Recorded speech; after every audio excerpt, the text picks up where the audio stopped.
Welcome to the Small Business Made Simple podcast, brought to you by socialmediaandmarketing.com.au. Being in business is never easy, but it can be simple, or at least simpler.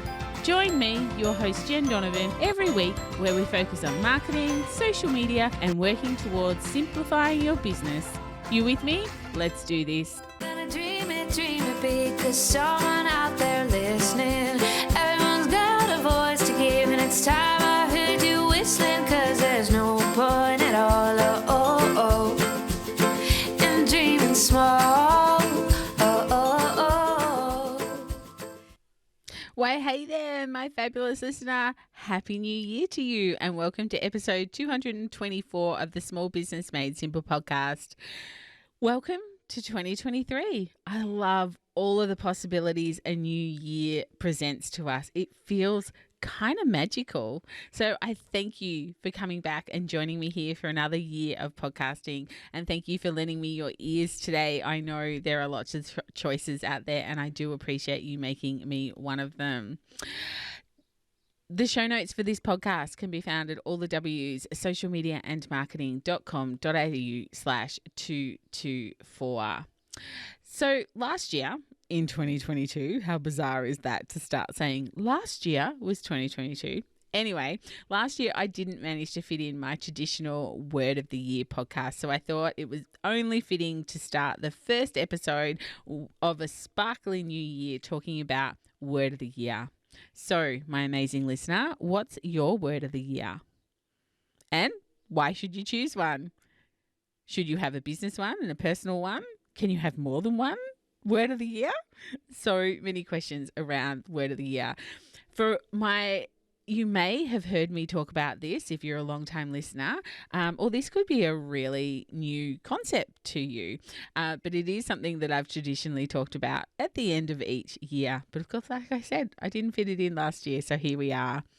So first, I would love to hear what your word of the year is. Come into my Facebook group, Like-Minded Business Owners, and let me know what it is. Share it with others. You just never know who you might be inspiring with your word of the year.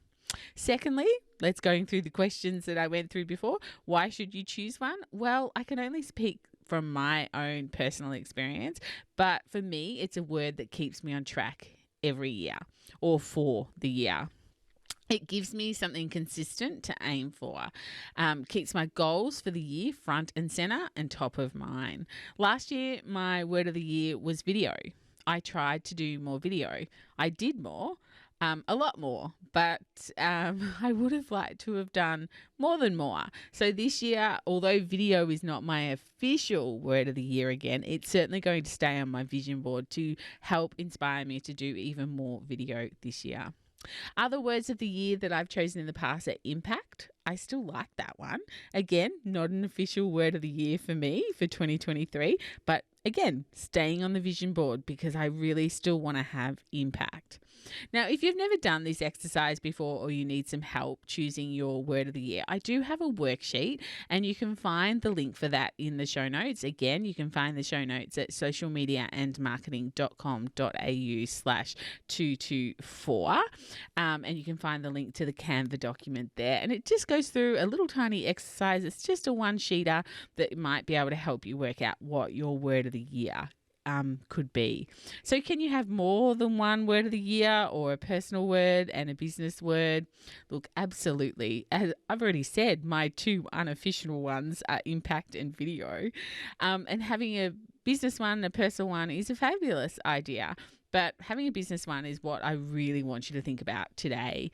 You could be still on your break, still on your holidays, or you might be back at work by the time you're listening to this. Or you know what? It could be March because you've just found my podcast and now you're listening back to older episodes.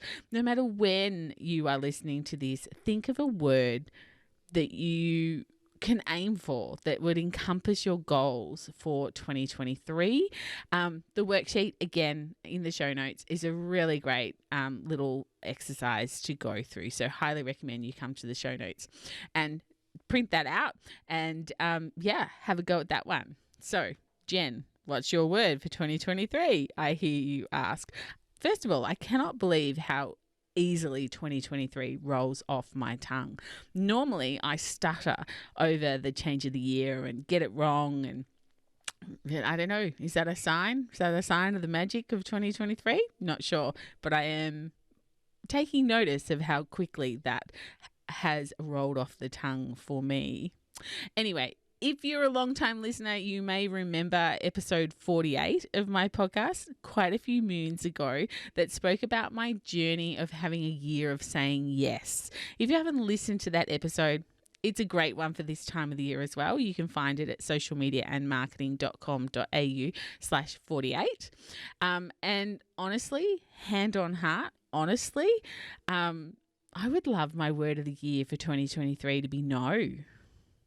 Like, even though that podcast is all about saying yes for a year, I would actually like it to be no. I am a people pleaser by heart, and that doesn't always work so well for me. So I would like to say no more often in 2023.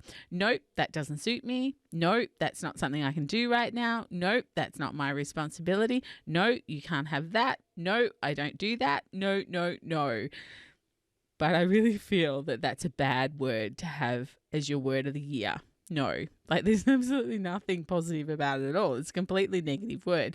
And I feel that that's not setting me up for my goals, but it's one of those things that I would like to have as my word of the year. And even though I'm not going to have it as my word of the year, rest assured I will be 100% using it more often than what I have last year in 2022.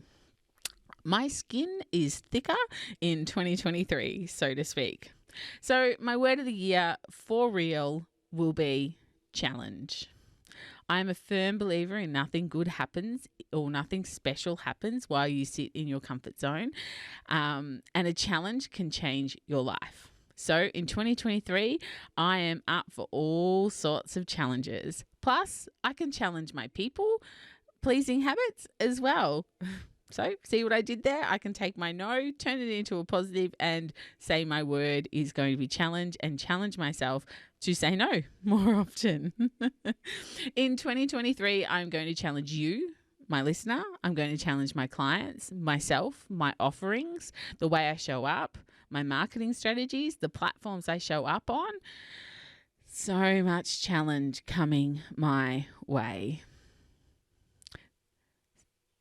And also when I think about it as my goals, and making sure my goals challenge me. And when I set goals, I'm going to challenge those goals. So whether that is in 6 months' time or in the next quarter, go, okay, are those goals still relevant? Is that still what I want to do? It's all about the challenge. So what do you think of my word of the year? Challenge. Good, bad, indifferent? I would love for you to come into the Facebook group, Like-Minded Business Owners, and tell me your word of the year. And let me know what you think of my word of the year. Of course, you can also email me or DM me on Instagram, wherever you want. But I would seriously love to be inspired by your word of the year as well. So my amazing listener, Merry New Year to you. Here's to 2023 being incredible through all the peaks and through all the troughs. I'll be here to help wherever I can for you. I already have some amazing guests lined up for the podcast, and no doubt more amazing ones to come, not to mention some really great marketing strategies and ideas to help you with as we work our way together through 2023. So let's do this. Let's take 2023 by the horns and shape it into exactly what we want. The power and the magic is ours to grab right now. So big podcasting love to you, and remember, my small business peep, as my opening song says, there is no point in dreaming small. Go, choose your word of the year. Let me know what it is. Love to hear about it. Take care. No time like the present. Tell it like you feel it, say it proud, be true, and let us see you for the star that you are. No point in dreaming small.